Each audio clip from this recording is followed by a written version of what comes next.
ვეფხისტყაოსნის სტროფული კომენტარები. პროლოგი. სტროფი მეორე. ჰეღმერთო ერთო შენ შექმენ სახე ყოვლისა ტანისა. შენ დამიფარე ძლევა მეც დათქუნვად მე სატანისა.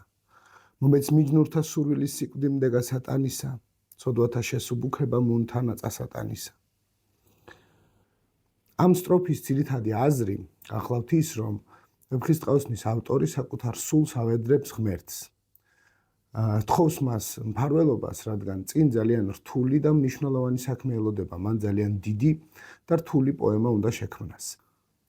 სწორედ უფლისადმი სულის შევედრების კონტექსტში უნდა გავიგოთ ამ სტროფის ყველა ტაეპი. რუსთველი ამბობს, რომ ღმერთმა შექმნა სახე ყოველი ტანისა. რუსთველოლოგიურ ტრადიციაში სიტყვა სახე გააზრებული იყო როგორც ფორმა, ხოლო ტანი გააზრებული იყო როგორც მატერია. რა შემთხვევაშიც გამოდის დაახლოებით ასეთი აზრი, რომ ღმერთმა, რომელზეც პირველ სტროფშია საუბარი, სამყაროს შექმნისას გამოიყენა უკვე არსებული მატერია და ის აქცია ფორმებად. ეს გააზრება ქრისტიანული და ბიბლიური შეხედულებით ვერ იქნება მართებული. მაშინ როგორ უნდა გვესმოდეს ამ სტროფის შინაარსი და ამ ტაეპების აზრი. სახე ამ შემთხვევაში ჩვენ უნდა გავიგოთ როგორც იდეა, ხოლო ტანი უნდა გავიგოთ როგორც სხეული. რა შემთხვევაშიც გამოდის, რომ ღმერთმა შექმნა ყოველი სხეულის იდეა, ანუ სული. სული არის ამ ქვეყნად ცოცხლად არსებობის მიზეზი რუსთაველის აზრით.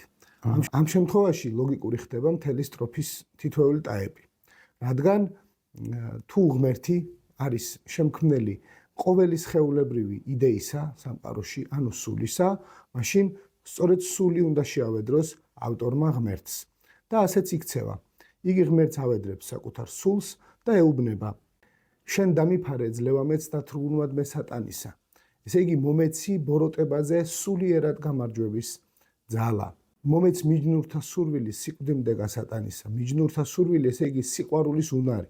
სიყვარულის უნარი რუსთველური აზრით ყველაზე ღვთაებრივი უნარია ადამიანში და შესაბამისად სიყვარული, ანუ მიჯნურობა არის შესაძლებლობა იმისი, რომ მან გაიმარჯვოს ბოროტებაზე. ცოდვათა შესუბუქება მუნთანა წასატანისა. ესე იგი, სიყვარულის ძალით აღჭურვილ ადამიანს აქვს შესაძლებლობა არ ჩაიდინოს მძიმე ცოდვები, რომლებიც იმ ქვეყნად უნდა წაყვეს. ვეფხისტყაოსნის ავტორი პროლოგის მეორე სტროფში გვეუბნება, რომ სამყაროს ყოველი სხეულის ფორმა, ანუ იდეა, ესე იგი სული შექმნა ღმერთმა და სწორედ ჩვენი სული უნდა შევავედროთ ღმერთს, ვთხოვოთ ბოროტებაზე გამარჯვების ძალა და ეს ძალა სწორედ უნდა იყოს სიყვარული.